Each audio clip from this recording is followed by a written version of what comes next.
Welcome back to Retroactive, everybody. It's been a while, but we are finally back. We have a massive show for you today. There is so much that has been coming out this week with the end of the actor strike in particular. You've got Loki, the Marvels, trailers galore, all that good stuff. We're going to be talking about it all today.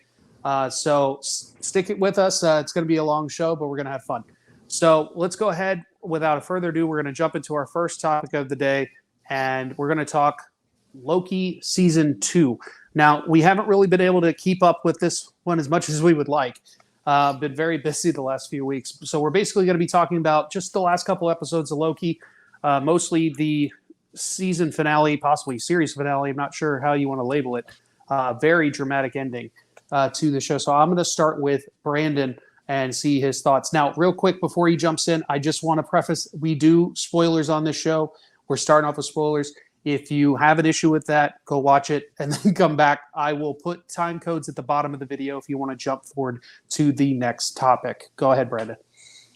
I will say strongly off the bat, this was the best thing I have seen from post Endgame. I mean, just in general from Marvel. It took me by storm, and I thought that honestly.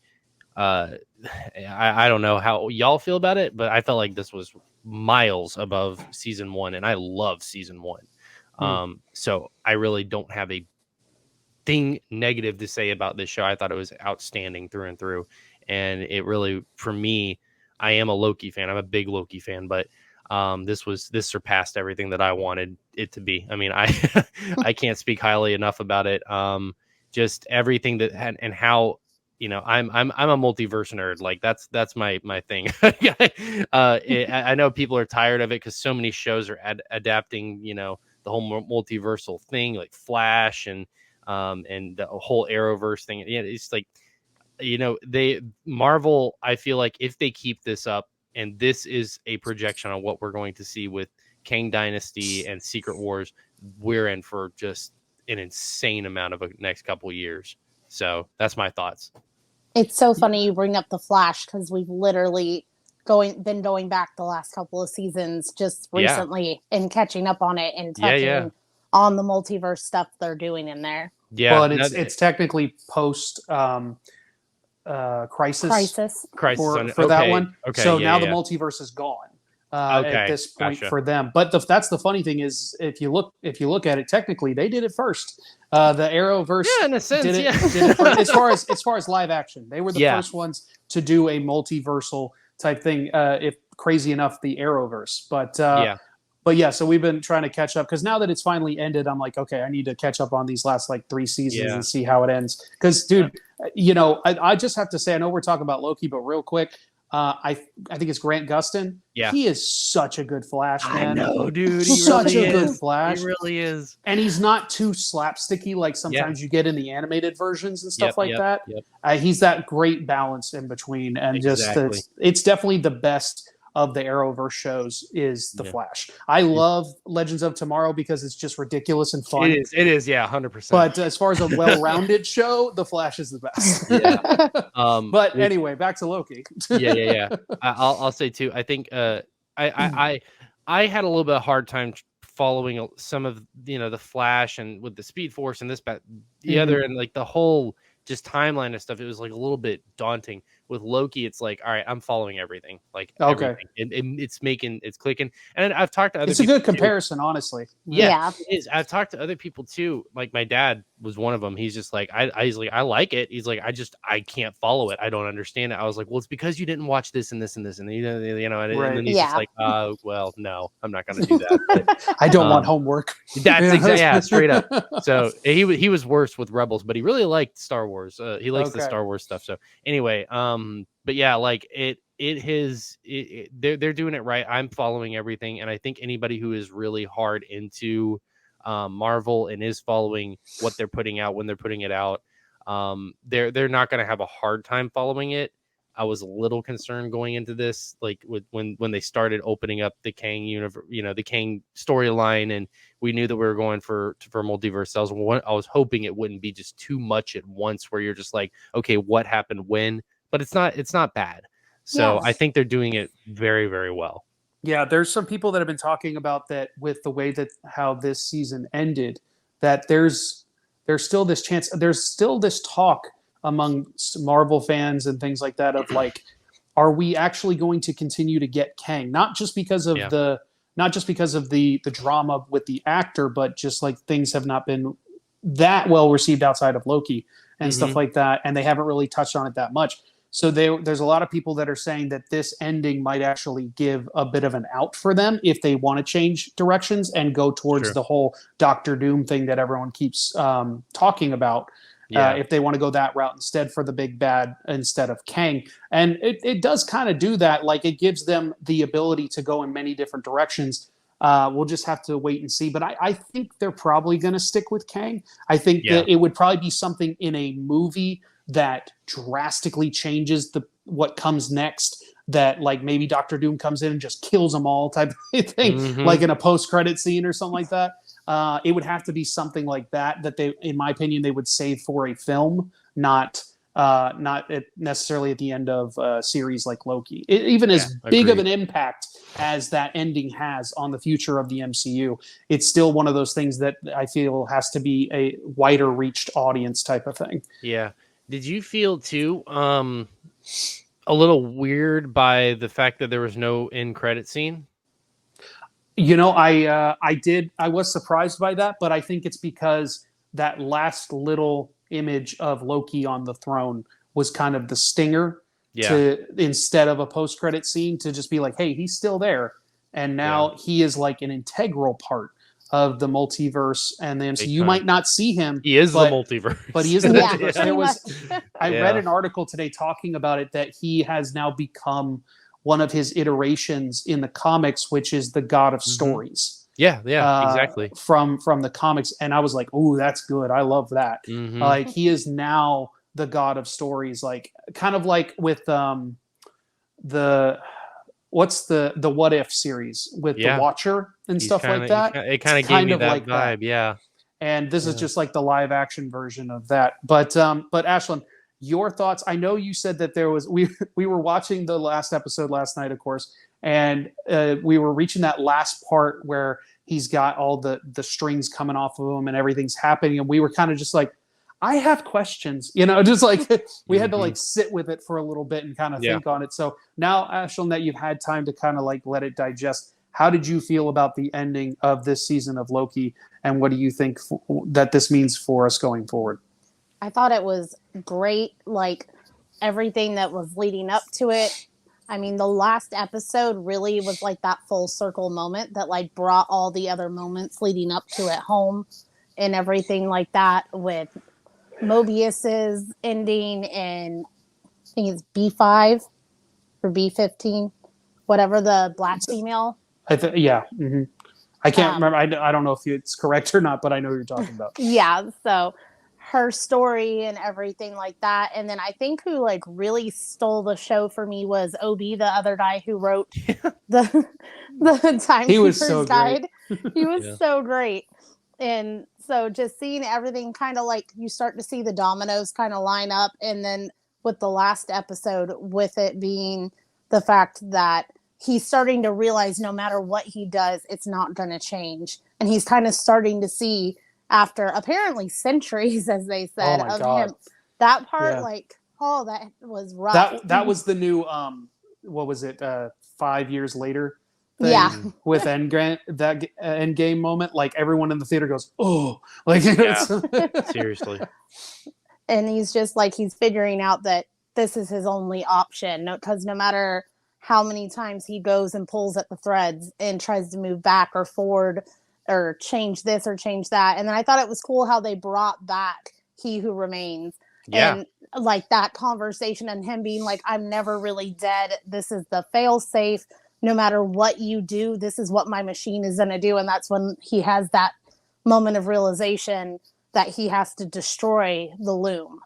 And then him figuring out that this is now his purpose, which of course was a perfect title for the ending episode with the glorious purpose thing.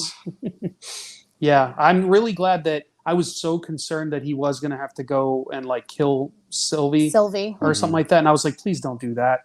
Please don't go that route. there's so many different like shows and movies that I can think of that have like had a similar type of thing with the two leads or and Game things of like Thrones. that, very Game of Thrones esque and things like that. And it's like, you know, for the betterment or whatever you want to call it. And I was like, please don't go that route.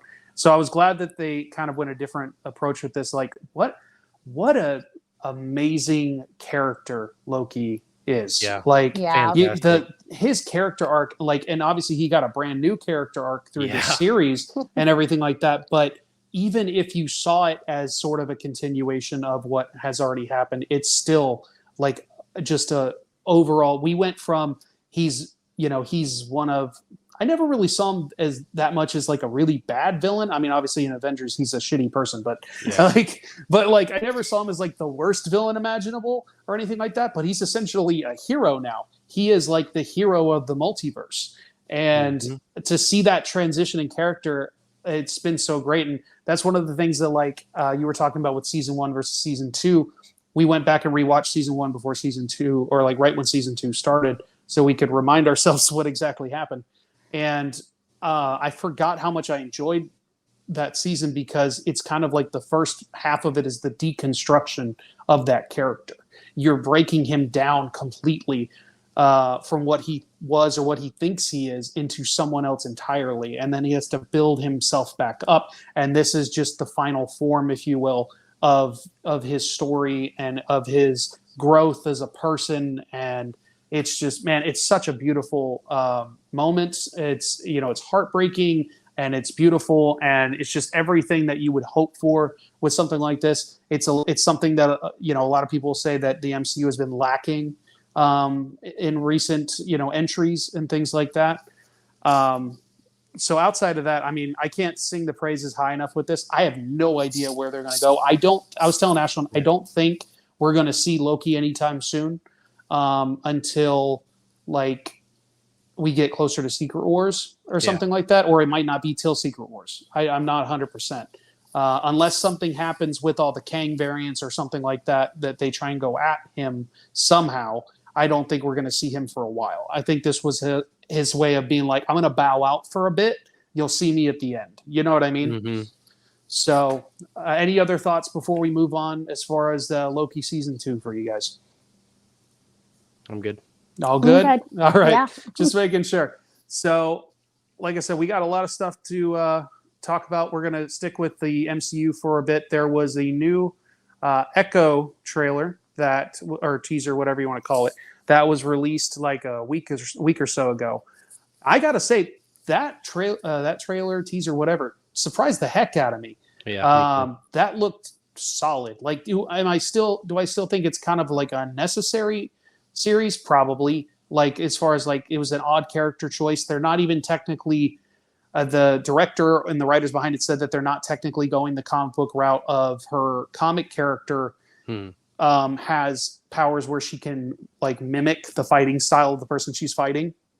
That's like her superpower or something like that, along with the like, you know, the stuff that she's trained herself with being deaf. But it's like a copycat type of situation, or like Taskmaster, if you will. I guess it's a similar situation. They're not going that route, probably because they don't want to compare themselves to Taskmaster. So that's a little odd in that sense, but this looks brutal and gritty, and she is clearly not a hero in this. They're going kind of like the Netflix Marvel era style with this series. And I know it's dropping all at once, which honestly I think is a smart move. Especially with this being one like such a tight-knit show, if you will. Like, obviously there was a tease of Daredevil popping in. Obviously Kingpin's going to be in this, stuff like that, but it's still going to be a very grounded, like smaller story, if you will, rather than what it pertains to the larger MCU. So Ashlyn, what did you think of the teaser trailer for this, and what do you think this means for us as far as like, you know, getting more content like this, whether it be Daredevil or otherwise? Yeah, I mean, it's definitely a very niche story, but it could be interesting. Definitely interested to see how they take it. Definitely with her being deaf and everything, that makes her kind of an interesting character point. Wondering if she was from from Hawkeye, right? So Yeah. like, Kate Bishop may or may not pop in there. Obviously, Kingpin's gonna show up, and so I don't know. I wonder if they're going to carry on Kingpin's story a little bit through this, or if they're just going to wait for him to show back up in Daredevil or something else. So. Well, I think he's definitely an integral part of this series because he's an integral part of her story. Correct. It seems Gotcha. like, and that's like, I don't know if you remember, but at the end of Hawkeye, we think she kills him. We pretty much knew he was coming back, but yeah, like she shoots him, and that's why he's got. He doesn't have an eye patch, does he? Is it, or was he like shot in the body or something? I don't know. I can't remember. I saw the trailer once. It was like a week ago, but she shot him, and he's still alive. I'm not surprised. Dude's massive. So, Brandon, what did you think of this? Kind of similar to you. I was a little, I don't want to say impressed, but taken back from what I said before. Is like I feel like it was more of, I was feeling like I'm just like, why in the world are they doing this out of all characters they could touch on? But I'm interested to see where it goes. I think if they do it right and they focus more on the leading up to Daredevil Born Again, is it Born Again? I think it's Born Again. Then it'll be a good transitioning point. Necessary though, I don't know. I still have my reservations about this show a lot. And I don't want to feel like it's just for filler. I want to see like it actually have some meaning in the grand scheme of the MCU. Yeah. To make us prove, or to prove to us that it was indeed worth doing. Because so far what I'm seeing out of this, I feel like, because correct me if I'm wrong, isn't Daredevil Born Again supposed to be like a really long series, like with 20 something episodes or something like that? I don't know if it was 20 episodes, but I think it's at least like 18. Yeah, it's something like that. And so that off the bat, I'm thinking to myself, well, why couldn't they just cram her what I feel like yeah. this could be into that show? So yeah, like I said, I got reservations, but I'm interested to see it. Anything with Daredevil, anything with Punisher, anything with Kingpin, I'm about. Let's go. So that's my thoughts. I'm with you on that. I think, first of all, this is clearly it was created and done during the time period when they were just trying to crank out as much content as they possibly could. Yeah. They were focusing way too much on the Disney Plus side of things because of the way things were post-pandemic with the movies and all that kind of stuff. And then now had it been, going forward after they've had released these last few movies and the way things have been going, I don't think this would have gotten announced. I don't think this would have happened. Yeah. I think they were also still trying to kind of in a negotiation type stuff when it came to Daredevil and how they were going to handle him. And that's part of the reason I think why they did this. It was like a precursor to Daredevil. I heard that, I don't remember the title, but they are technically putting this under some sort of like sub banner for Marvel. Like it is still MCU. It is still like canon or whatever. But kind of like the Werewolf by Night. It was like Marvel presents, Werewolf by Night, and Marvel presents the Guardians of the Galaxy Christmas special, things like that. It's something like that. I think it's their new version of like One Shot, because I don't know if you know this, but back in the early days of the MCU, the Blu-rays had One Shot shorts. Not always, but sometimes. Like there was the Real Mandarin short at the end of Iron Man 3 and everything like that. You never see him, but they allude to that there is an actual Mandarin, not just the fake version that we saw in that. And then obviously eventually we got there. It just took a lot longer than I think people thought. So I think this might be kind of like, even though obviously it's like, I think it's a 5-part series or something like that. They're treating it like a one-shot comic type of thing, like, or a very small mini series type of thing. I don't know if we're going to get many of these going forward. I feel like it probably really depends on how this does. My guess would be probably not great, in just the sense of like people are so down on Marvel in general right now. They're very hesitant to really give anything a shot. But we'll just have to wait and see what happens as far as that goes. We're going to stick with MCU real quick. We got a couple things I'm going to run down as quickly as I can. A bunch of date shifts ever since the actor strike ended. I think they're reworking some stuff because of schedules now that people are trying to get back to work. They announced that Deadpool 3 was pushed 1 month. Not too bad. It's coming out, I believe, July now of 2024. As of now, that is the only slated movie for Marvel as of next year. That is like their big ticket, if you will. Captain America, which was supposed to come out a couple months later, has now been pushed to 2025. I can't remember the exact date on that. And then pretty much everything else is like 2025 going forward past that point. So some shifts on that. I heard there was also talk with the Captain America Brave New World be pushed back. It's also because some issues apparently with initial test screenings that they're having to do some reshoots and stuff like that, which is not uncommon. It's super common with comic book movies and stuff like that. And especially when you're dealing with when you're going down these rabbit holes, whether it be about the MCU or like how the Captain America thing seems like maybe they're leaning towards a little bit more of the political side of things within the MCU and furthering that, things can hit or miss. And that's why they do these test screenings so they can course correct. So hopefully whatever they're having to do is for the better. The last thing that was announced was Blade has been confirmed to be rated R. Thank God. So either one of y'all thoughts on any of this news coming out of Marvel as of right now? Blade getting an R rating is the best thing that could possibly have happened to that movie. 100%. I was getting a little worried about it because we it was inching starting to get a little close to like where we're like, okay, we haven't heard anything about this movie, right? And it was getting close to where you would start with other Marvel movies, start to see at least something about it. They went back to the drawing board with it because apparently Mahershala Ali, thank you, couldn't get it out. Was not happy with the initial script, and good. And so they went back to the drawing board, and so everything essentially got like indefinitely delayed until they got a better handle on the script. Oh, wow. So, well, it's good to know that it's still alive, because I do love that character. And I don't know a lot of what Mahershala has actually done, but I know back years ago when Wesley Snipes was the character, I really enjoyed those movies. Yeah, for sure. Some were a little cheesy, there were really cheesy parts. They're solid for the time period. Especially there's just moments of that first movie. Time. That first movie too was just like, it's so good. It's still so good.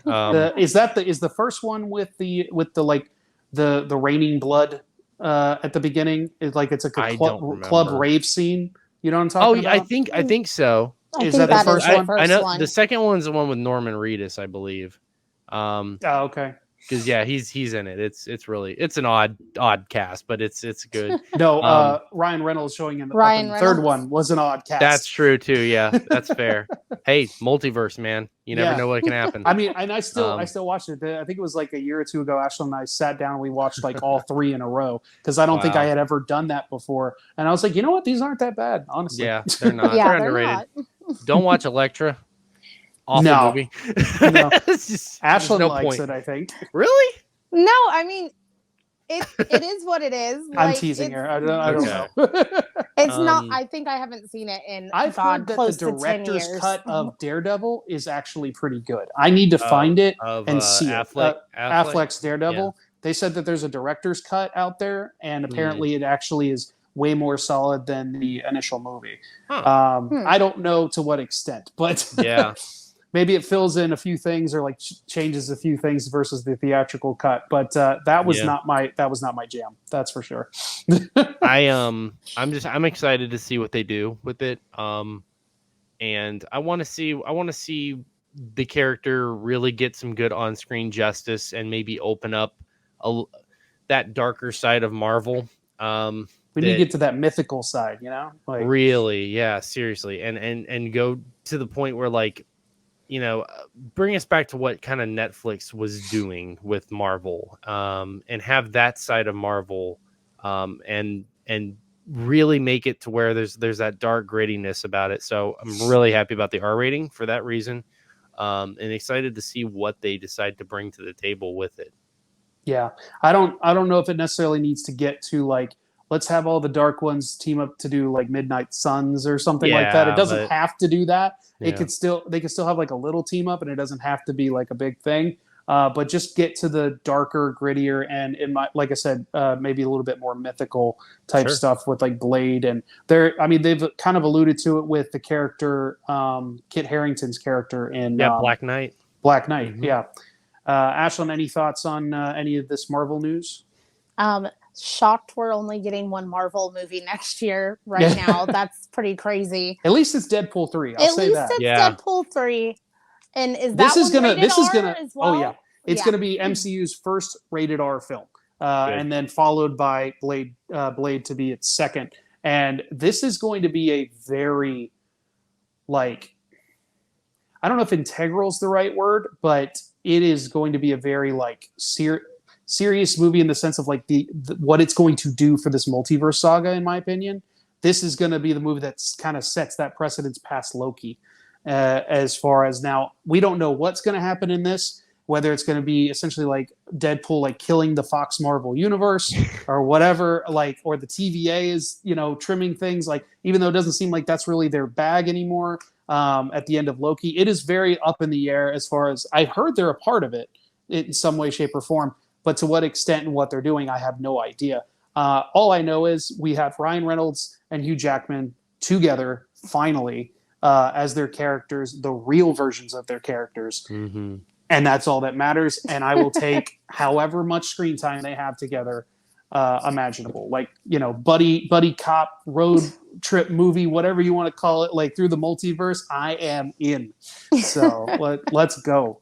So clearly I'm very excited about this. So, clearly. Shifting gears a bit, we're going to go ahead and there was an announcement, I believe, earlier this week of the new Legend of Zelda live action movie that is currently in the works. This is going to be directed by the I don't know the director's name, but the director that helmed The Maze Runner, and I can't remember what the other film was that was mentioned prior, but interesting choice. I only saw The Maze Runner once. I didn't read the books. Maze Runner was pretty cool. It was an interesting concept. And I know it launched a franchise of sorts, maybe not like super, super successful, but did launch a franchise. And I don't know. I'm really torn with this one. I'm excited about a Zelda movie. I personally, though, I think I was in the bag of sticking with an animated film. It didn't need to. I didn't want it to look like Super Mario Brothers. Like, it needed to have its own tone and style completely. But I think there's just so much more you can do with something like this in the animated sphere versus live action, and you're going to hinder yourself, or they're going to have to spend 3 times as much money in order for everything to look good with like the CGI and stuff like that. And it's going to be like, are they willing to do that? And so, like, and I've talked to Ashton about this probably like way too much, but my dream would have been, this would never have happened, but my dream would be a Studio Ghibli-esque style Legend of Zelda film. That to me would be like just chef's kiss version for a film. But if not that, I'm okay with like a 3D animated movie done, but that it looks like what Zelda, Legend of Zelda, should look like. Now, Brandon, what did you think about this announcement and your thoughts on the overall like spectrum of this film? To be honest with you, I was well, I'll say it's I have my own dreams for a Nintendo verse. Super Smash Brothers. That's it. Literally, that's the whole. That's everyone. Literally, that's all I want. That's all I want to see. And now that it's not animated, it's probably not it's like that to me was the biggest disappointment on that factor. Not just because it wasn't animated, I'm thinking it won't work well, but just because it's like, well, how are they going to do that? Is it going to be like Detective Pikachu, like where it's like half live action, and then it's I don't know. I think anytime they have tried to do some sort of movie adaptation where you're taking an animated character that is more cartoonesque and turning it into something that's live action, it doesn't generally go well. Yeah. When it's a video game, and especially when it's Nintendo.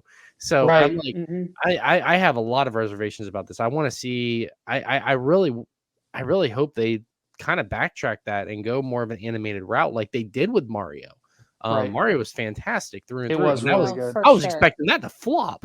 So, and it's it was like the biggest movie of last year. Yeah, and rightfully so. It was fantastic. So they got to do it. They got to do it justice. I mean, that's the end goal at the end of the day. And I don't feel like like they really have so much, or like they will so much. But I could be wrong. I don't want to put my foot in my mouth. I said Assassin's Creed was going to be a good movie, for God's sake. So that went poorly. But it's okay. We always have Doom. At the end of the day, there's always Doom, the best video game movie of all time. You know, Doom the Rock Johnson. Yeah, dude, the first person view at the end, like, come on. Yeah. Yeah. Ashlyn, what did you think of this announcement? Well, I feel like I saw it coming and I didn't, because they were like, we're going to create our own universe. So, like, because Tetris the movie, you know? Thank God. We've needed it. So, like, I knew they were going to start grabbing at properties, but I kind of didn't expect Legend of Zelda. Like, I didn't get to play it a ton growing up, but I know the story and I've obviously played it a little bit. So I don't have the same attachment as you guys, but I definitely hope they do it justice, because it is just super hard to please video game fans when you turn things into movies. So hopefully they'll kind of change. People are hard to please in general, but yes. So yes, the video game crowd is extra brutal. listen. I don't know if y'all have seen it yet, but the Five Nights at Freddy's movies, I have not seen it yet. Okay, no, neither of us. But the director flat out said, "I'm making this for the fans of the game. If you're not a fan of the game and not a fan of the lore, you're not gonna think it's great." And he was like straight up honest, brutally honest on Late Night with Seth Meyers. He said that flat out. That's funny. Look at it. Who likes that film? It's like all the game fans are just like freaking out, like this is the best thing ever. And then everyone else who watches it, who doesn't know the lore, is just like, I don't. I mean, it's all right, I guess, but it's something, you know. It's something. I think honestly, that's the key to making a video game movie: is stick to the lore, stick what people love, and do it right, and do it like to where it's not. If you're feeling like you have to change stuff about the game, then don't do the movie. That's my standing on it. So. Yeah, I'm with you there, and yeah, they got to, like you said, they have a very like uphill battle when it comes to doing this movie. Like, good luck to them. Yeah. But kind of to what you were talking with about like sticking with the lore and like doing things justice, I want to talk about the Ghostbusters Frozen Empire trailer. I am really excited for this movie, to be quite honest with you, because Afterlife was really good. Yep. It was so good, especially after the whole like reboot thing that they tried to do a few years ago. Yikes. We'll just ignore that completely. But and you know, I was never like the biggest Ghostbusters fan as a young kid, mostly because I was like a scared little shit of everything. So like even just the little scary parts of Ghostbusters would scare the shit out of me as a child. But it's hilarious and it's fun and it's what it should be. But yeah, to talk a little bit about like Afterlife, like I said, it surprised the heck out of me how good it was. And especially because it's kind of separated from, it's connected but separated from like the original people up until the end. And but they do such a good job of establishing the family and the world that they're creating and this location and what's going on and like the mystery of what happened to their grandfather and all that kind of stuff. And then of course the ending where all the people come back and you actually have the ghost of Spangler, thank you. Show up, dude. I was like just tears. Tears, man. And then so to jump into Frozen Empire, which like very interesting name. When I saw that was the name of the movie, I was like, what is this? And then the trailer, obviously, like you can figure it out, but it's a very interesting concept. I love that we're finally back in New York. Like we didn't need to do another story in this small town in the middle of nowhere. Like that part has ended. It's like they're mixing a doomsday movie with Ghostbusters, with the whole like ice spikes coming out of the water and stuff like that. Because I was like, it reminded me of like Day After Tomorrow, yeah, where everything just freezes over. But like this is gonna be way better than that, I'm sure. My favorite part of the trailer, I'll just say, is Paul Rudd just super excited up on the when he has the pack up and he's like, oh yeah, he's just like freak geeking the hell out that he's like gonna ghost bust somebody. I don't know what's happening, but he's just so excited. I love Paul Rudd. And he just really doesn't know how famous he is. No, he's one of those dudes that just has no idea. Like he's in a room. I always loved the clips of him when he was doing like Avengers press, and he's on the stage with all these people and he's taking photos of them. Like, just being like, I'm sitting next to Robert Downey Jr. or I'm sitting next to Scarlett Johansson, and they're just like, you're famous too, right? Like, just like. But Ashlyn, what did you think of this trailer? Was like you, super confused at first by the name and the opening scene. I'm like, okay, what is going on?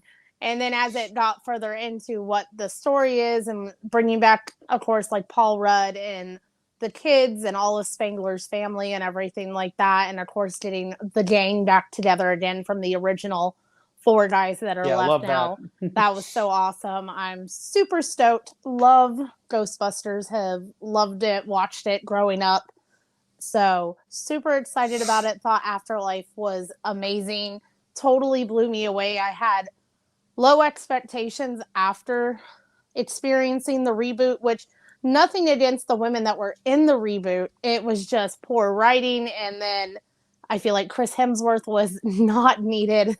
It was too slapstick. It was too slapstick. There was no like, it's not, grit's not the word, but there was no stakes. There was no stakes. There was no like darkness to it or like, the gothic nature of the originals and stuff like that, to counteract the slapstick moments of the original type of thing. And honestly, the originals aren't super slapsticky to begin with. It's just comedy. It's just good comedy. Good comedy. This was just like I said, like shtick after shtick after shtick. Like it was basically like it was forced. It was like an hour and a half long SNL skit of a Ghostbusters movie. Yeah. That's what it was. But because I mean, nothing to take away. Leslie Jones is freaking amazing. She didn't deserve the hate she got for that movie and everything like that. But glad that they were able to take it a completely different direction with Afterlife and now this, and pay homage to the originals and have this new story going on and the introduction of the new characters. Everything's just very organic and it works. And so I'm super excited to see where this one goes. Brandon, your thoughts? If Afterlife had not existed and they just went from reboot to here, I'd be feeling very bad about this. But but I think in reality, like this has a potential to be a very, very great film. And I'm wondering, I don't know if you guys know, are they doing a trilogy with this? Is that the idea? I would assume that's the end goal. Yeah, that would be my guess too. And because this seems like one of those movies that it's not necessarily that it's a part 1 to a part 2, but it just feels like it's going to continue. It's a sequel to Afterlife, right? Like, straight up direct sequel to it. I like that. And I'm hoping we see more of the kids start developing their their ghost busting esque-ness, but I'm very hopeful for this. And normally whenever they try to reboot a series, I'm not. So I'm excited for it. I hope that it does well. You're right about the thing, like had we gone from, if we didn't have Afterlife to be the palate cleanser, if you will, jumping to this, I'd have been like, no, fuck this. Just like just kill it already. Because if I didn't have the established understanding of them setting things up in Afterlife and everything, and I saw this with the whole, like I said, I almost said a day to remember, Day After Tomorrow. mixed with Ghostbusters, I'd be like, nope, I'm out. You know, it's like this is dumb. But no joke, that image at the end with the ghost coming through the ice, that was cool. creepy as shit, man. Like that was pretty freaky. But yeah, this looks like a good time at the movies, and I'm very excited for it. I think this is coming out in March, if I remember correctly. It was like end of March. That's pretty soon, man. I have to double check anything about that to then just like that. Well, that's pretty soon. The biggest thing was because of the actors' strike. They were like about to release some stuff a few months ago, and then everything started with that, and so everything got pushed. And I think the original release date was earlier than it is now. And it might not be March. If it is March, it's the very end of March, but it might not be. I can't remember that because of everything constantly getting moved. It's like Dune was supposed to come out like a week ago, and now it's coming out the beginning of March. And then now I think this is coming out the end of March. So we have some good movies to look forward to next year, but we just got to get there. For real. So we'll keep on moving. There's, like I said, there's so much news coming out with post writers and actors strike finally coming to an end. Thank God.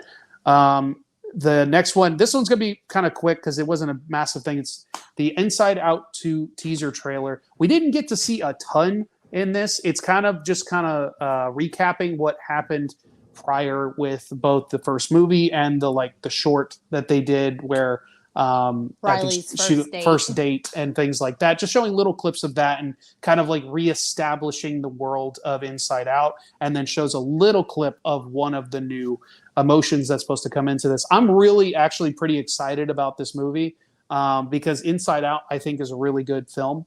I think it's a really interesting Pixar does such a really good job of taking just random things and being like, yeah, we're going to make a full-fledged story out of this, and the way that they conveyed emotions. And yes, I know some people are like, oh, it was too simplistic, and there's more emotions than just this 5. It's like, no shit, Sherlock, but we also have to make it accessible to children to understand what's happening, because at the end of the day, they're not making these for adults. They're making them with adults in mind to keep them, their attention span while they're watching a kid's movie and stuff like that, because Pixar is good at that. But they're not marketing it to you. They're marketing it to children. And so now we are expanding on that lore, and we are introduced to anxiety, and there's going to be these other emotions that are coming into play we don't know about yet. But I don't know much about it. Like I said, they didn't show much, but I'm pretty excited for this sequel because I really enjoyed the crew, the emotions crew, if you will, from the first movie, and even sadness, I guess, from time to time. Just the fact that that's what's her name from The Office is pretty funny. Phyllis from The Office. Yeah. Just makes me laugh every time. Brandon, what did you think of this? Starting off, I really liked the first film. I thought that was a fantastic movie by Pixar. So I'm interested to see where it goes. Not a whole lot I want to comment on the whole anxiety thing, because who knows how that might be perceived by some, but yeah, it's gonna be one of those, like, it's a minefield. It's like next they're gonna add in depression, and it's like, but it's just there with a My Chemical Romance T-shirt, seriously, and the eyeliner, and it's like, it's me in middle school, but it's fine. Yeah, it's like this is the I'm not a phase. It's not a phase mom emotion. I would love that. They're not gonna do it, but I would love that so much. I'd be like, I felt seen. Seriously. But yeah, I think that it's got promise. I mean, when did you say this one was coming out? I don't remember. I'm sure it was in the teaser, but I apologize. I don't remember when the release date for this was. It's sometime next year, but for all I know, it could be summer or late next year. Just being that we saw so little. I don't know if they did put a date since this is the first teaser, so they might not have dropped a date. Oh, okay. My only reservation with this one is Disney has kind of a track record of putting out a really good original movie and then making a sequel that cannot live up to the original. So I don't know if I would. Well, and even Pixar does that too. Yes, exactly. And it's like I don't know if this might have been a good move for them. But we are still getting good Pixar brand new worlds and universes coming out of that development team. But I think that it does show promise. It may not be a fantastic #1 hit by Pixar, but who knows? It may be solid. I don't think it's going to have the same emotional impact as the first one. Well, it's Pixar, bro. It's Pixar. You better watch your mouth. I'm still They'll make you cry. Okay. I'm still going to cry. I'm a crier, man. Like you don't even know. I'm still going to cry. It's a freaking Pixar movie. That's just like the line at the bottom of the poster is like, you will cry. Yeah, but I'm just saying, I don't know if it's going to have all the same emotional impact unless they really dive into the anxiety/depression or who knows side of things, but that would be really dark. Ashlyn, what did you think of this? And I know you're a fan of the first one because, well, I live with you, but you know, just live with me, not married. No, we're roommates. That's right. Yeah, hetero life mates. Yeah, no, I mean, I absolutely loved the first one. It was so good. Definitely was like such a basic concept, and they just totally ran with it and made something that's so simple, so relatable, and giving all of the characters and the emotions their own life and relatability and everything like that. It was just so crazy for such a simple concept to blow up and be as successful as it did. But I mean, talking about some of the darker emotions, Disney has gotten a little bit braver here. I mean, look at Frozen 2. They tackled some really hard-hitting stuff with feelings of loss and with Anna's journey, which is, Anna, yeah. Anna's journey, shut up. With Anna and everything. So I swear to God.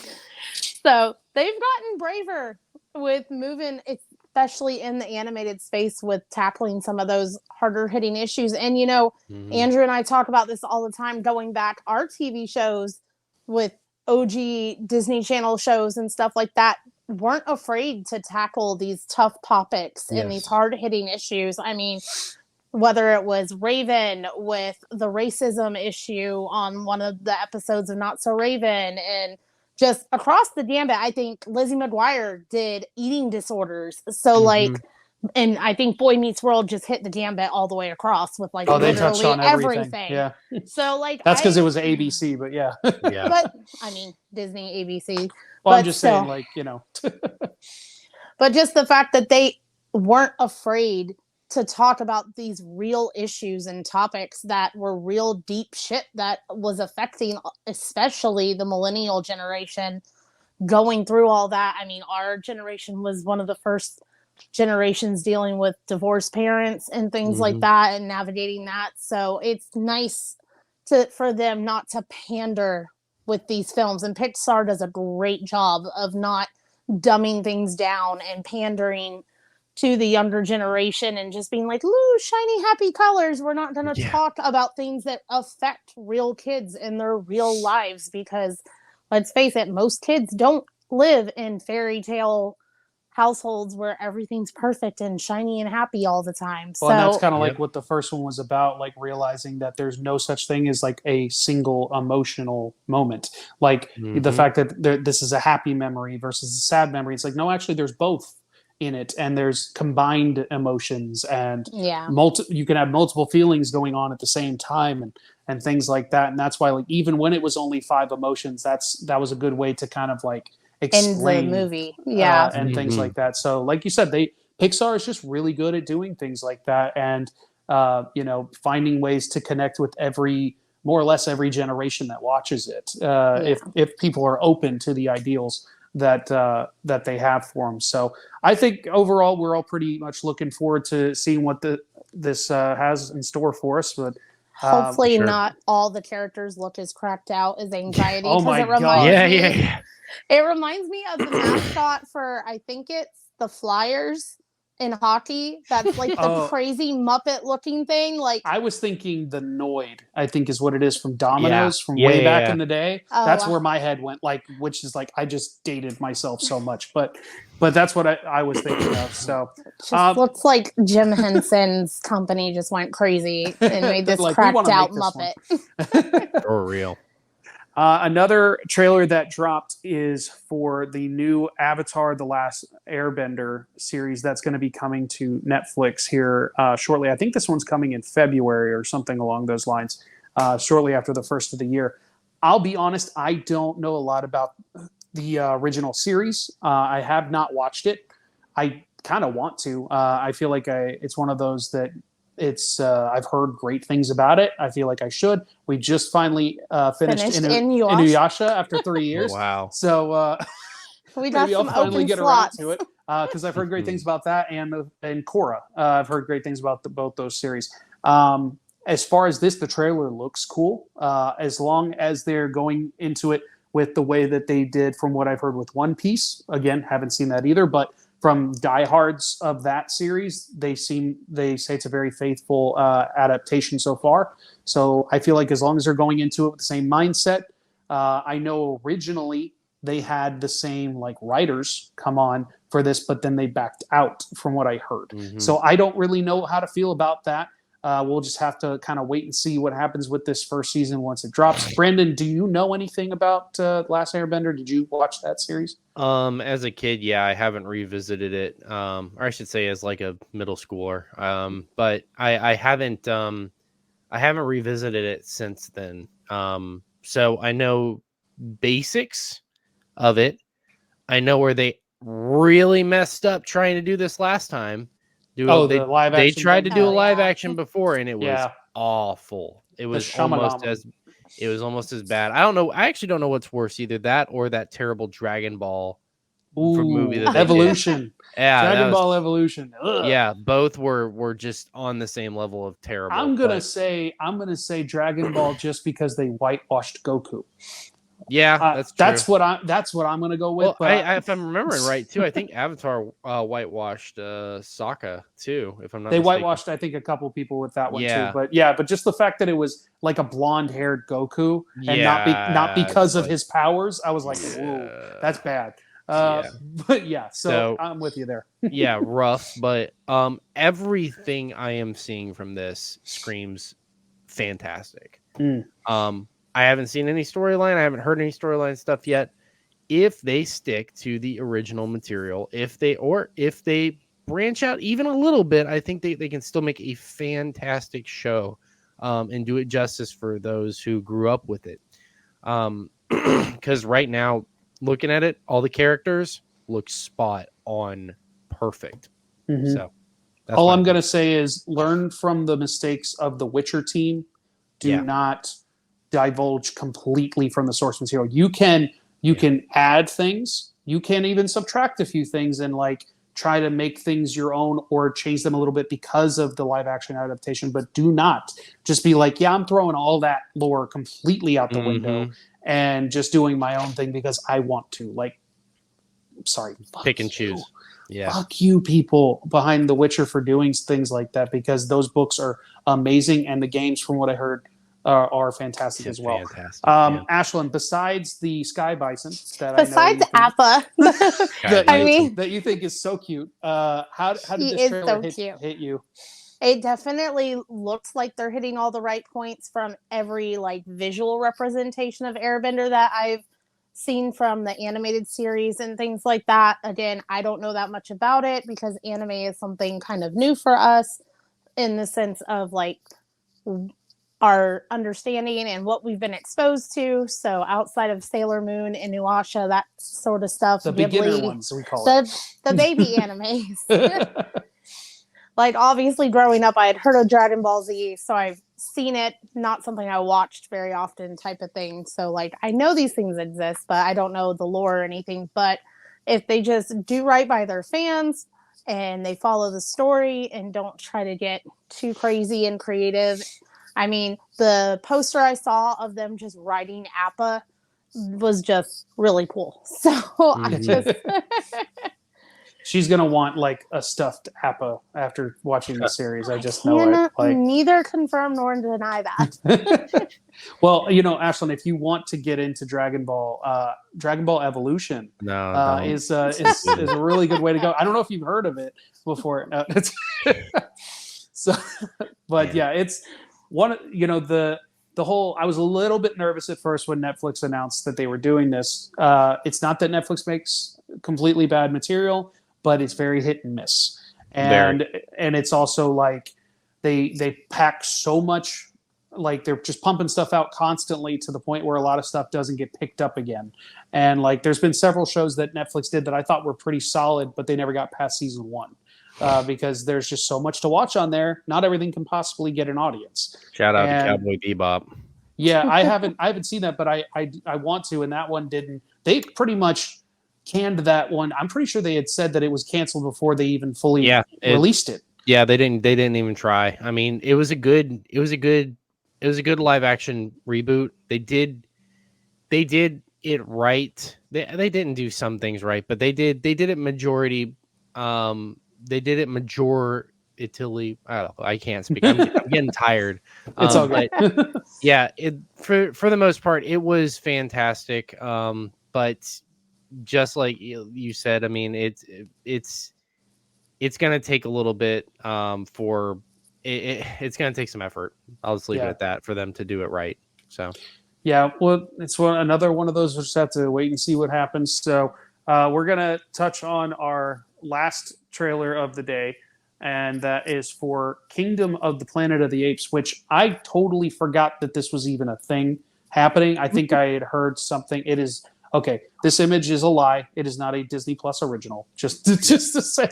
I apologize. I didn't realize that when I put it on here, so I'm gonna go ahead and take that off. It is a Disney production because Disney now owns Fox, but it's going to be under that 20th Century Studios banner, I believe, is what it's going to be. Just to be clear, I mean, I'm sure it'll eventually hit Disney Plus, but it'll be a while. Like I was saying, I didn't realize this was happening. I think I remember a while back them talking about possibly doing another movie, like a continuation story, several years after the last one, timeline wise. It took me a really long time to actually watch like all the more recent ones. I had seen I think the first one was Rise of the Planet of the Apes, if I remember correctly. I think it was Dawn. Whichever one was the first one, like when they're setting everything in motion. With James Franco. Yeah.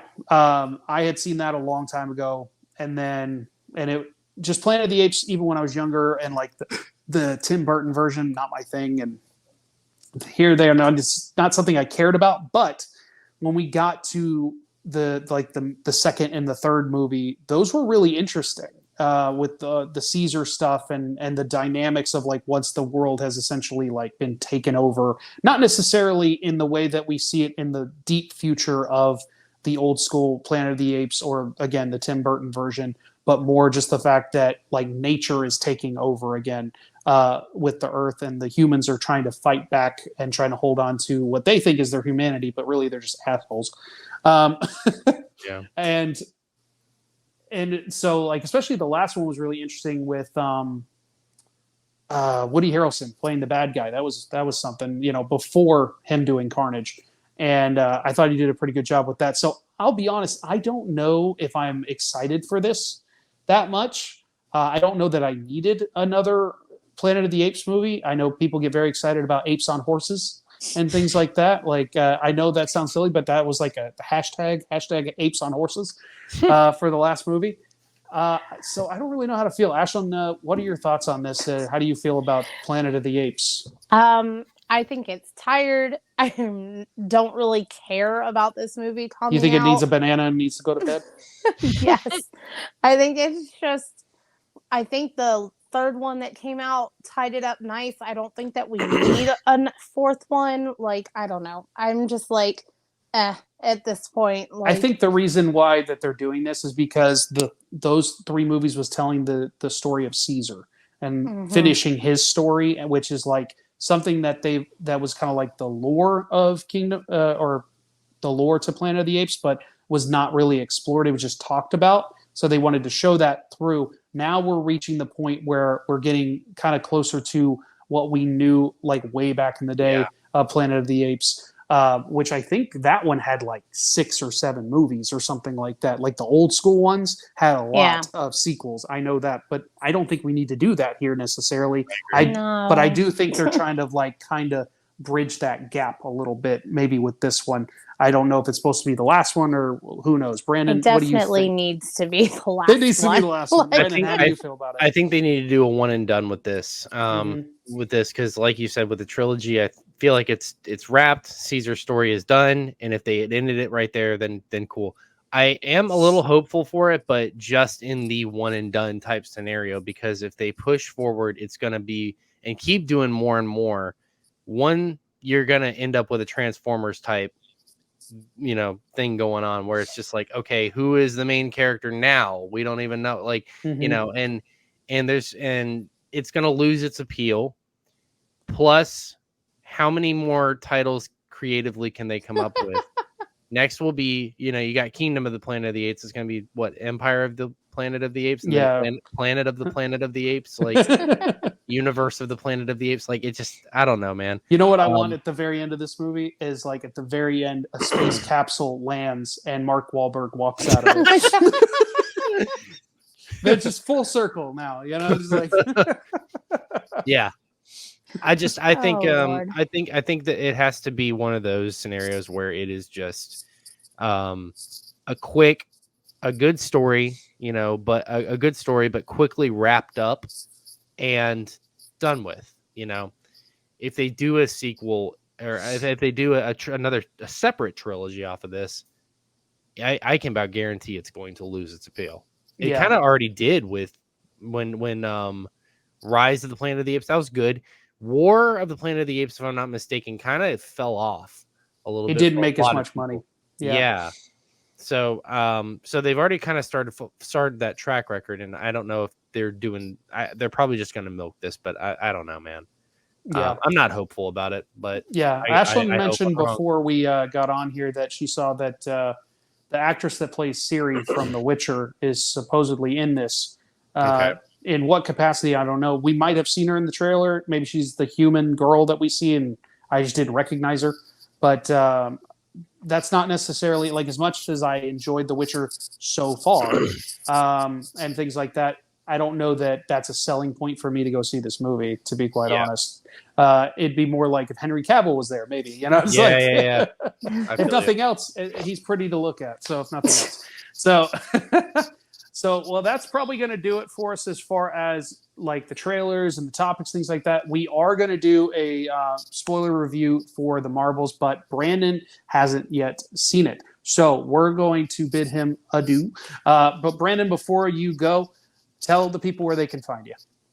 Venture Authentics. I'm on Facebook, Instagram, and we just started doing more TikTok stuff, which has been pretty successful. We just had our first video hit 1 million views. So wow, we're trying to pump out some content and just kind of, come over there. You'll see it. So.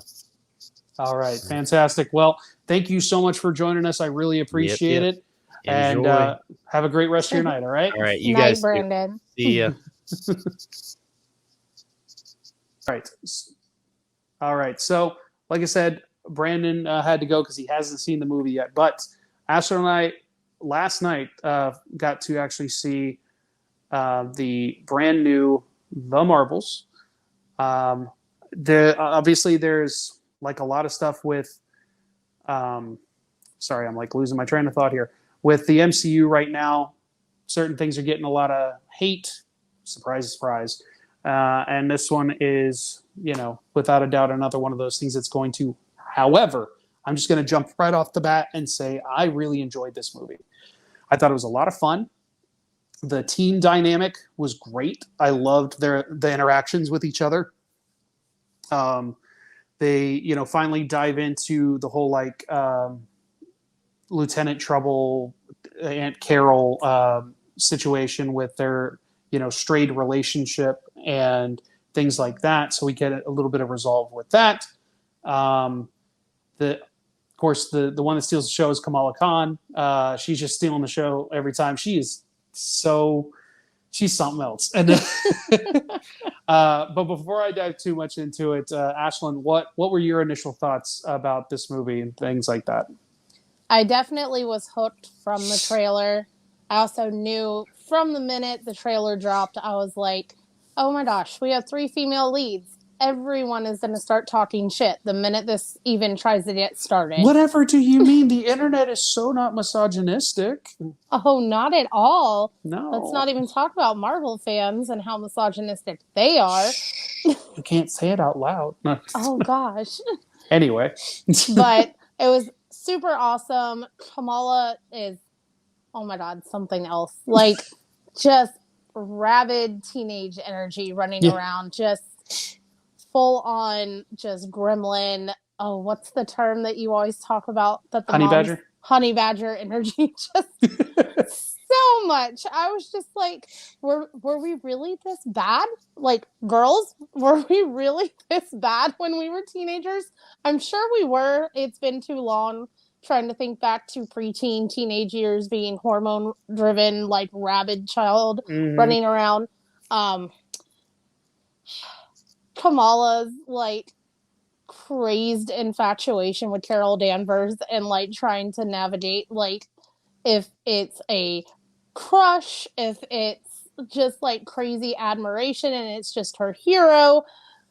I feel like she's trying to process a lot of emotions. Like, she doesn't really know what she feels. You know? She's just got so much going on. She's trying to figure it all out. It is mostly an admiration thing. It is mostly, but it pushes the line of infatuation and obsession. Obviously, like just look at her room, you know, and everything like that. My favorite part is when Carol pops up in the room and she's just like, the fuck? Yeah, she's just like, oh, I'm in danger. Like, you know, it's like even as Captain Marvel, she's like, I'm in danger. This is like a stalker's room. Like, this is there's a lot going on here. It is like I'm calling my lawyer. I feel like it's the equivalent of the opening from Superbad with all the penises.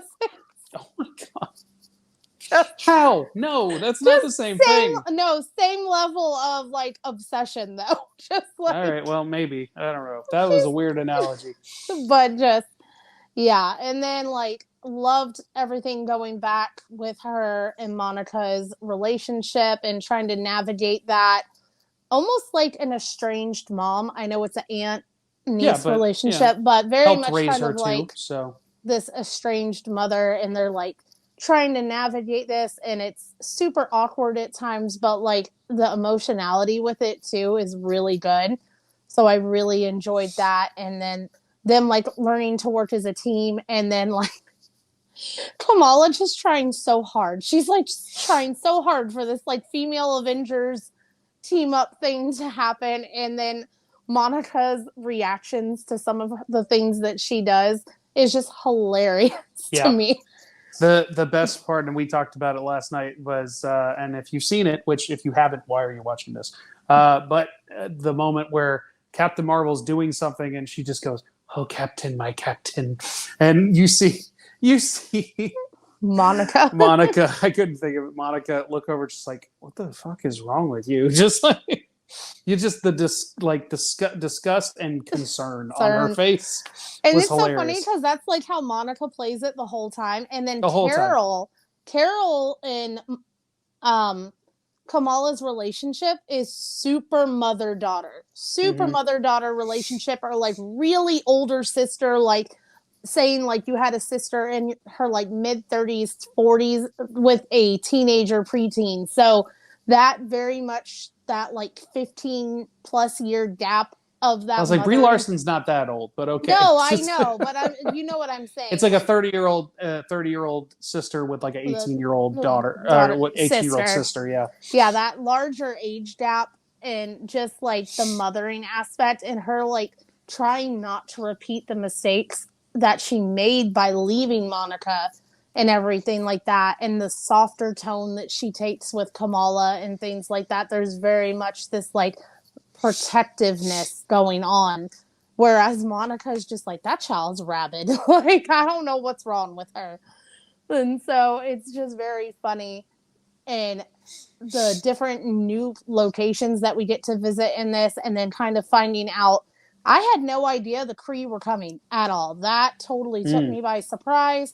I had no idea we were going to go back and visit the Kree and everything that they had been doing, or that any of that had happened. Like, I kind of knew that she had gone back to the Kree Empire to get her revenge on the high intelligence or supreme intelligence and everything like that. But to find out that the result of that led to this crazy cosmic civil war, and somehow that made their sun burn out and lose all their resources and everything.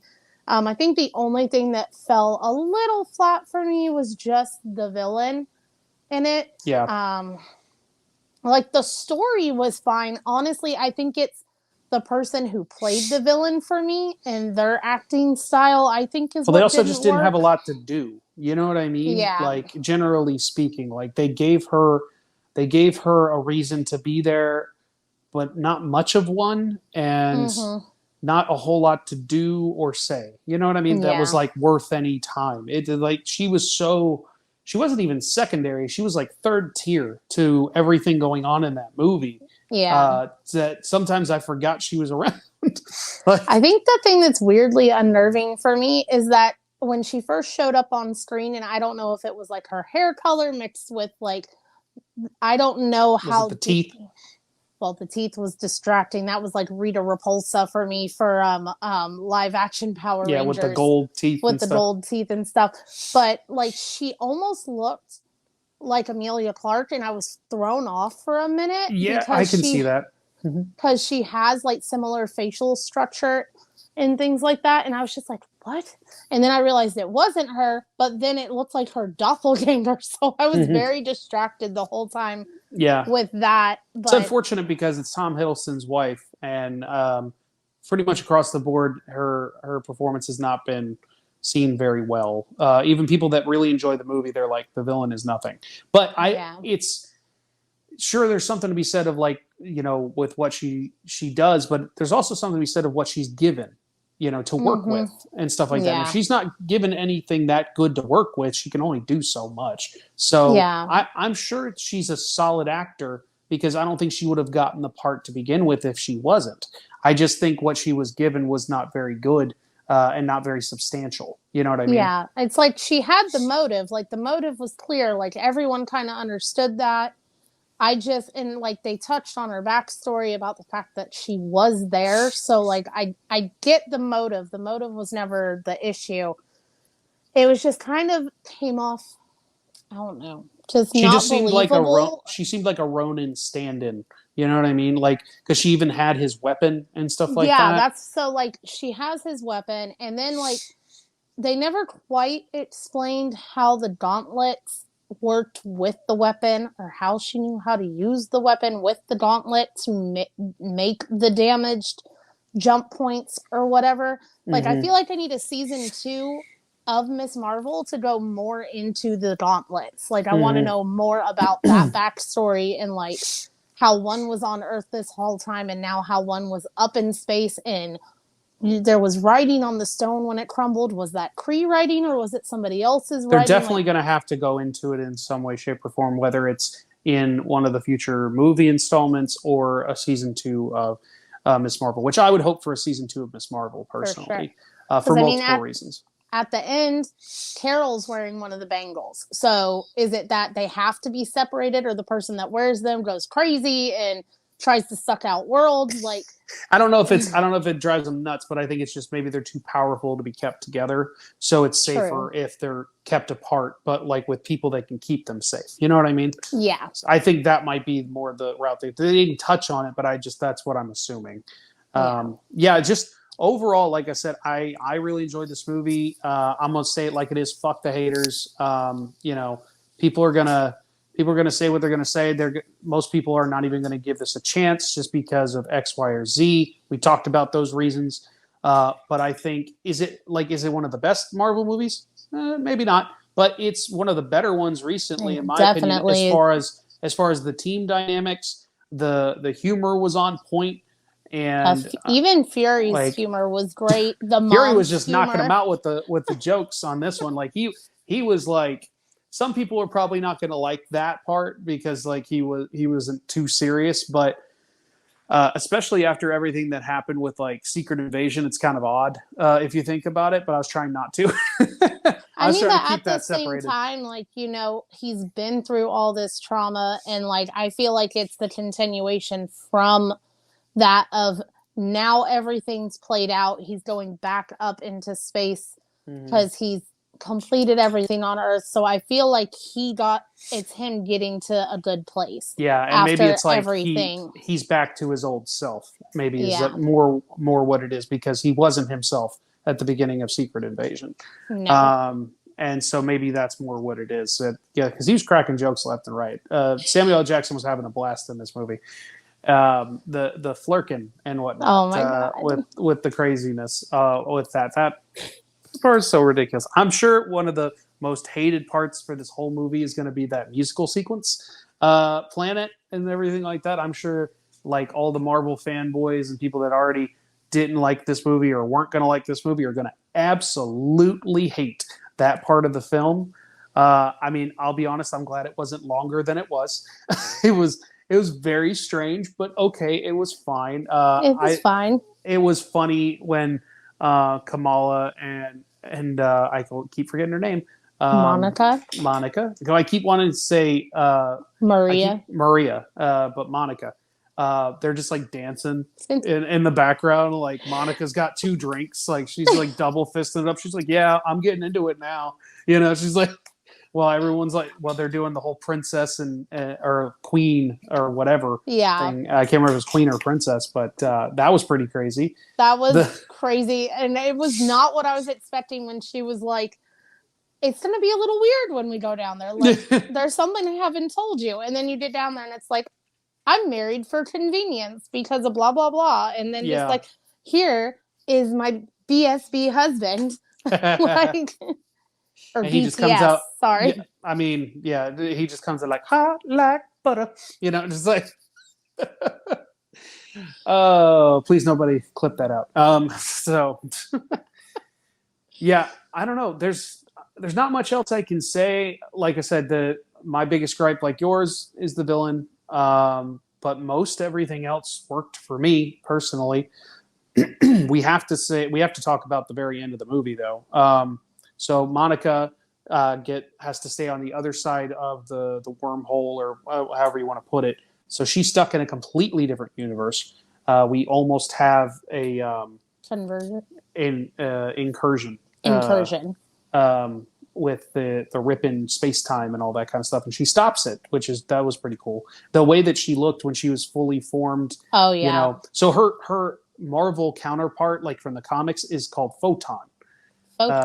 If I remember correctly. But as far as I've heard, they're not going to use that term. Maybe they'll get to it. Maybe they'll get to it later, or they might end up. They're going to keep workshopping it. Yeah, I mean, well, if you think about it, Marvel's kind of always done that with the MCU.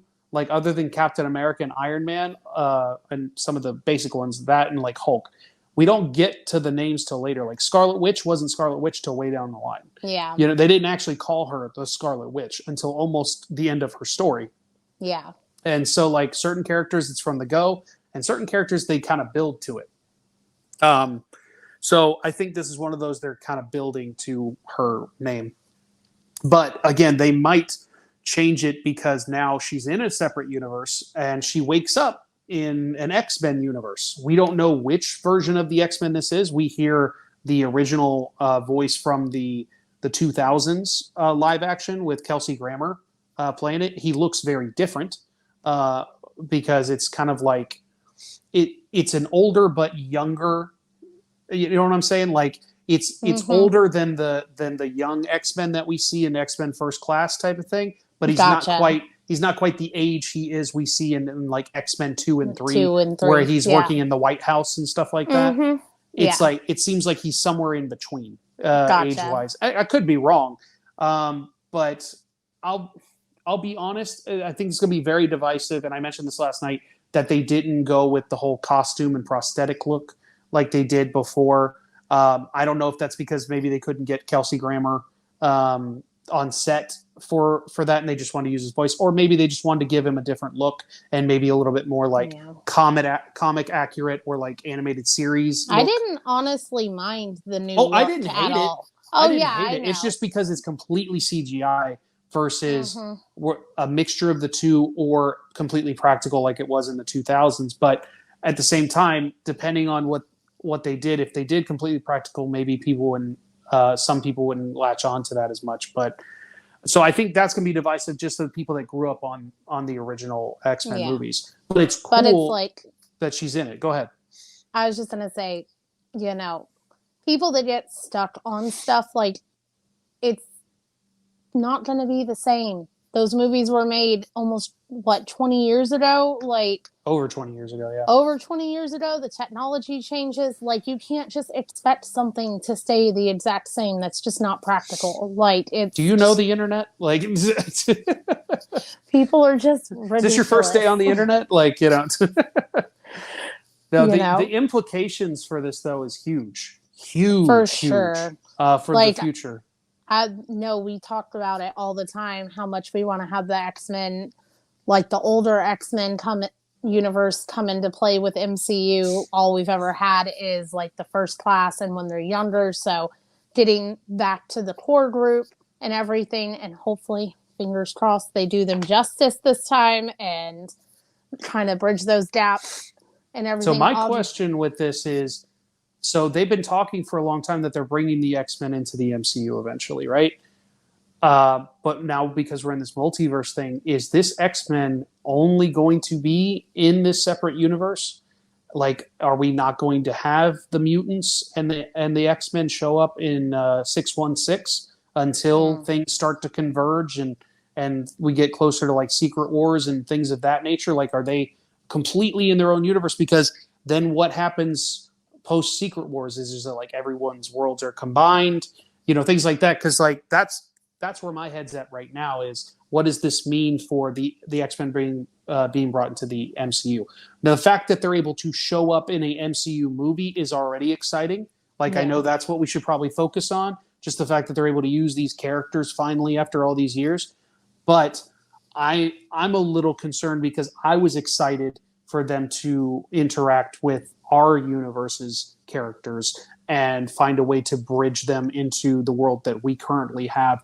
But I think because the world of the X-Men is so well established, and not just because of the movies, but the lore of X-Men. And if you don't have all that and you just kind of like toss them into an already established universe, like they didn't exist before, but they do now, you're losing all that good story line from the X-Men for the decades of writing, or the movies that have come before, and the backstories on certain characters like Magneto and Professor X and things like that. So that might be, now that I'm kind of talking it out, maybe that's the reason they're doing, is because they can have an established universe and then things converge during Secret Wars, and now the universe has been rewritten and the X-Men have always been around. You know what I mean? Yeah. Like, once everything is under one roof.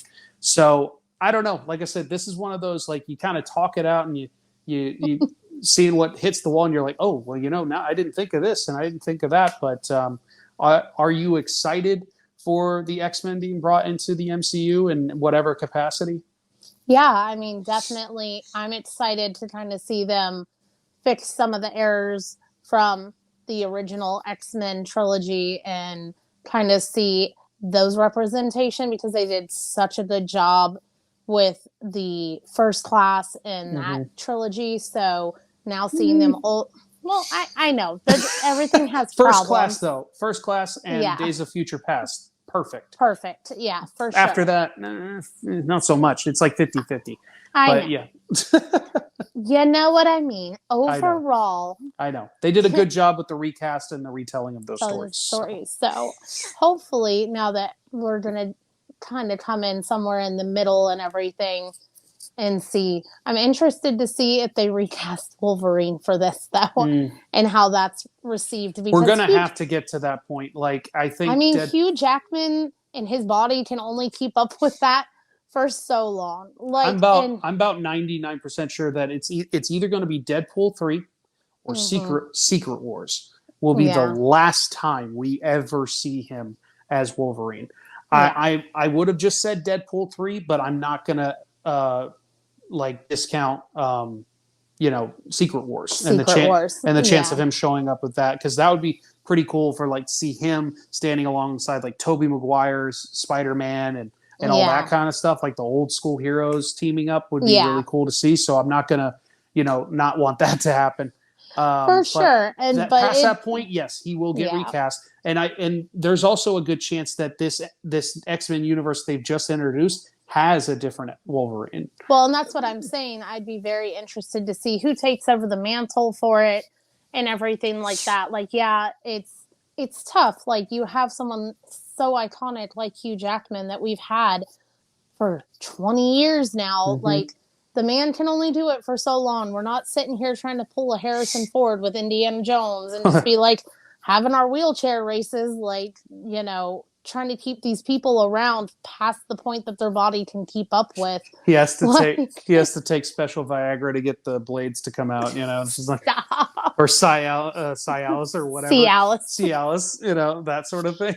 It's just not to pick at Hugh Jackman at all, because what a prince, but just honestly, it's no, for his sake alone, let him relax, for the love of God. We had Logan and we thought that was going to be our last time seeing him as Wolverine and they're saying that they're not undoing that. That is still the director for Deadpool 3 said they're not undoing that. That is still canon in and of itself and the end of that character. So which is good. That's good to hear, because that's such a good story for sure, and you wouldn't want to undo that. So I'm just I'm interested to see who the mantle goes to, as long as we don't have a Witcher situation where it's just a complete out of the water horrible choice in casting. Horrible choice in casting, yes, but it is going to be a very different casting, I can tell you that. There's been a lot. I think if they're gonna change casting and they go for the more what everybody wants, the more comics accurate look, it's gonna be fucking ridiculous, because the comics accurate look is ridiculous. Yeah. But I think they're just gonna go for a shorter person, is what it is. It's gonna be a shorter, stockier guy. Yeah. And that's why a lot of people are saying Taron Egerton, if he just beefs up. That's a lot of people's choice. Just go out back and flip some tractor tires. Yeah. He'll be fine. Everybody has tractor tires to flip, no big deal. But yeah, someone like him, there's a lot of people pushing for him, or a lot of people have tried to say Daniel Radcliffe should do it. Daniel Radcliffe kind of gives me more Beast vibes, just saying. I'm with you on that one. And the amount of muscle that he'd have to put on for him. I don't know if Daniel Radcliffe could do it. Sorry. It's not that I don't think he can build muscle. I just don't know if he could pack on the pounds like that. Yeah. He could get ripped. It's just not going to look the same. Yeah, no. Because he's just such a skinny person. So, yeah, I don't know. There's a lot to unpack. But, all that matters is, at the end of the day, the most important thing we should see is the Juggernaut saying, "I'm the Juggernaut, bitch." Oh my God! And then stop. And then everything will be fine. Everything. Oh my God! So I think we're going to end it on that note. Oh, well, just end it there. Yeah, great ending, honey. But overall, Marvel's was great. Definitely interested to see how Maria and Monica react with each other, and that is a very interesting dynamic that's going to play out, because it's clearly not her mother in this universe, and that's why I'm saying she might be Photon in that. I don't know, and that maybe that's why the suit was different and everything. And what I'm saying, and that might be their way of renaming our version of it as something else, which is why they didn't call her Photon in this. So I don't know. That's one of those things that's probably the strangest part for me, was the fact that they were like, oh yeah, we're going to have her mother come in, because we already had her come back for Doctor Strange, playing Captain Marvel in that universe. Yeah. And so that was pretty cool. I definitely didn't think she'd come back a third time. Yeah, no. So that was very surprising. I was with you for 2 seconds. I thought she was Storm. I know. I was like, what? And I was a little disappointed when she wasn't, because that would have been amazing. Because honestly, like she was really good in Captain Marvel, and I think that she could carry a character like that. But I know that they're like trying really hard to nail characters like that. But I don't think, and I think the reason that it's not her is because they're going to want to get somebody that can go a long time. The long distance. The long distance for sure. It. And it definitely seems like we're building up to this X-Men universe in this other timeline and everything like that. And that's why they use this as the opening point to jump into that. So I'm interested to see who carries over the mantle for all our favorite characters with this. Super excited to see where it goes. I think it was their way of showing a familiar face without it being like an Iron Man or, like one of the original Avengers type of thing. Like we needed to show her recognizing someone. And so it needed to be someone that she knew. And so that was probably why they went the route that they did. But then they still showed us a traditional X-Men with Beast and stuff like that. Yeah. So now I need to know who her mother is and why she's hooked up with the X-Men and what she's doing in that universe. So super excited to see where it all goes. We're just going to have to stay tuned. Yeah. And we still don't really know where we're at with the Fantastic Four. And that's a whole other That's who I originally thought was walking out until I heard Kelsey Grammer's voice. I thought it was going to be like Reed Richards. Oh, yeah. Yeah, that'd have been pretty cool, too. Yeah. That's kind of another one that when we get to, like, Secret Wars, I kind of hope that they get some of the people from the old Fantastic Four to show up. Or if they're not showing up there, they're probably going to show up in Deadpool 3. That's going to be so great. Now, if they have a terrible end, I don't know. But they're going to show up in one of those two things. It's going to be that. They might save... they might have Reed Richards show up, but they might have the Human Torch with Chris Evans wait for Secret Wars. Yeah. They might hold that one for Secret Wars. So we'll like you said, we'll just have to wait and see. There's a lot to be simple. We gotta wait. We got a while to wait till the next Marvel movie. Deadpool 3 is the next one, and it's not till July. Yeah. So we have a lot of time to speculate. Woohoo! But anyways, guys, thank you so much for sticking with us. Like I said, it's been a very crazy week. We're glad to be back doing this. Been a little bit of a hiatus with Halloween Horror Nights, but we are back. We're going to be going on vacation next week. But after that, hoping to make things a little bit more regular going forward. It's always crazy around the holidays.